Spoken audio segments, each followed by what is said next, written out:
مادرم حرفی بزن که تشنه لالایم، من که جان میدم برایت همدم تنهایم. من همیشه کودکم و گوش تو جای من است، من اگر خوبم دعایت پشت دنیای من است.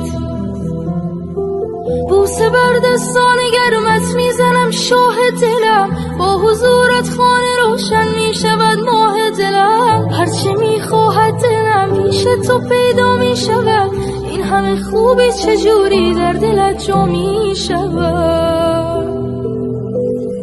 مادر همه جان و تنم، شوق نفس کشیدنم، به موی تو قسم تویی همه